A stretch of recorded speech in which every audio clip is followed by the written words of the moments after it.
What's up guys, Luke here, Luke's Points and Miles, and today I want to jump on the trend here of conversational videos that have been really fun to watch lately here on YouTube. And today I want to talk about and give you some opinions on my 5 favorite credit cards right now.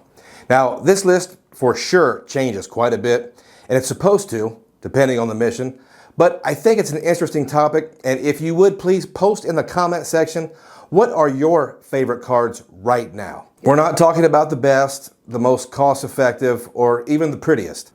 But now that I think about it, the prettiest is definitely the Amex Blue Cash Preferred. Just my opinion. Love to look at that card. So subscribe to the channel if you want consistent information about credit cards, points, miles, cash back, and travel. And if you get any value, slap that like button for me and the YouTube algorithm, and we'll go ahead and get started. Let's just jump right in here, and these are in no particular order. But the first card on the current list is the American Express Hilton Aspire card. Now, the majority of the talk about this card is about how it's going to change. And yeah, I agree. They're probably going to adjust this one, but hey, right here, right now, this card is unmatched in the hotel space. Now, my advice for folks is always to try to accumulate transferable currencies like American Express MR points or Chase UR points. And this card is the only exception on this list. As a matter of fact, I like this card so much, I have 2 of them. The $450 annual fee is mitigated by the $250 resort credit and the $250 airline incidental fee credit. So the rest of the card is icing on the cake. And it's important to mention that that icing includes diamond status and an uncapped free night certificate. Right now, there is still summertime award nights at the Conrad Bora Bora, and those are around $3,000 a night.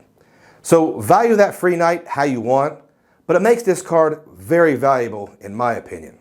Since we're having a polite conversation, I would like to address some of the Hilton Honors points hate. When will you guys stop listening to the points guys' valuations? You realize that entire entity is a huge advertisement, right? Ben Hedges did a great video on how the points guy gets those valuations, and in my opinion, that just doesn't make a lot of sense to me. Now, I will admit, Hilton has plenty of lousy redemptions, but they also have quite a few great ones. Which one are you more likely to execute? I mean, they have more than 6,000 properties. I like Sebi's target goal a little better, and he says he tries to get at least 0.8 cents per Hilton Honors point. And I think that's fair, but just know that you can get over 1 cent per point often enough to raise your own personal valuation way beyond the 0.5 or 0.6 other folks always talk about.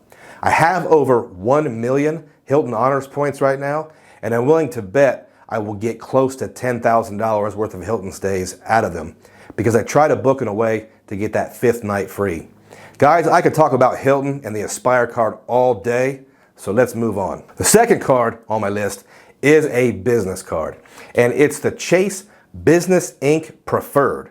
Now, I know I bag on Chase cards a little bit, but Chase business cards are big league, and you may not know this, but currently I have more Chase cards than Amex cards. Kind of strange. But what about this Inc. Preferred? Well, I much prefer it to the Sapphire Preferred as a way to gain access to the Chase transfer partners because it has 3x in a broad travel category, and that's a big one. It also has 3 times bonus points on cell phone service that is complemented by the fact that it has cell phone protection. This is another card I could talk about for a long time, but it has a crazy 100,000 point bonus, an affordable $95 annual fee, and all the purchase and travel protections I need.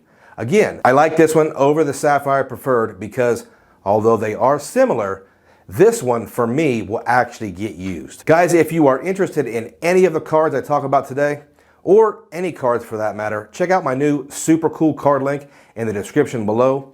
Using my link supports the channel, and I actually greatly appreciate it. Number 3 might come to a surprise to some folks, but I am really digging the Citi Premier card. Right now it has a standard 60,000 point bonus, but that sometimes goes up to 80,000. And a big reason why I like the card is Citi made it really easy to use it. By itself, you get 3 times thank you points on groceries, gas, and dining, basically the big 3, but also flights and hotels, so it's really easy to earn with this one. It's a MasterCard with no foreign transaction fees. I think Citi did it right, especially when you add the double cash and or the Citi custom cash. It's a real trifecta. And I'll give you my controversial take right now. If Citi had a referral program, you'd hear a lot more about them. I said it. Now, let me tell you something else that will get some folks riled up. Citi transfer partners are big time, and I'll explain. They have a lot of the big players like Virgin Atlantic and Air France, but they also have Avianca Life Miles. And here's the kicker. They transfer to choice 1 to 2, so you can double your choice points with a transfer. You guys can laugh all you want, but Choice has 2 brands, the Cambria and the Ascend collection, that are actually really nice, and they now also have Radisson. I would also like to mention Citi has Turkish Miles and Smiles, which is a really fun one. One last thing, Citi thank you points have the same versatility as the Chase UR points in that they can be cashed out. Pretty nice. Now, this card will always have a special place in my heart because I had to wait so long to get it, and now I have 2 of them. Another Chase business card, the Chase Business Inc. Cash. This card should be in everyone's wallet. No annual fee with a fat 75,000 Chase UR point bonus and 5 times categories. On up to 25,000 bucks a year, this card gets 5 times on cable, internet, phone plans, and office supply stores. And this card can basically turn any category into 5x. There are office supply stores that periodically have sales on Visa and MasterCard debit cards. During these sales, the activation fee is waived, so you can purchase these gift cards and earn 5 times on that purchase and use the gift cards for whatever you want.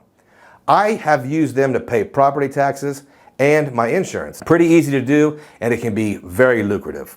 You can also load up on your Amazon cards because who doesn't love the evil empire? Like I said, I love Chase business cards, and this one I think everyone should have. It is an earner. So for my last favorite card right now, I'm going with a card that has been recently kicked around. This is the Big Daddy, the American Express Platinum card. Yes, this has a ridiculous annual fee, and they make you jump through all kinds of hoops to make you feel like you get most of it back. But hey, I do it. I buy shaving cream from Saks Fifth. I liquidate the airline incidental with the United Travel Bank. I book a Conrad or a Waldorf property with the Fine Hotels and Resorts program because I can add my Hilton Honors number and stack those benefits for that stay. If you travel, this card can take it to the next level for you if you're ready.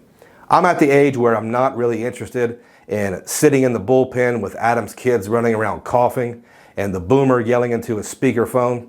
I prefer a relatively quiet lounge, and this card provides extensive access. The 5 times prepaid hotels and flights is a good perk if you pay for those things, and I'm here to throw down the gauntlet and say Amex not only has the best customer service in the game, but they also have the best transfer partners for those of us that are traveling in more ways than just domestic economy.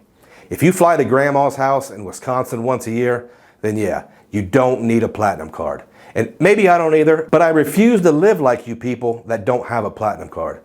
I don't like sitting in the middle row of a Southwest flight and having to bring my own snacks after standing in some weird line to pick a seat. I like flying in the front sometimes, and I like flying in style. And the Platinum card is a tool that makes that possible. Do I forget to use the monthly credits sometimes? Yes. Do I beat myself up for it?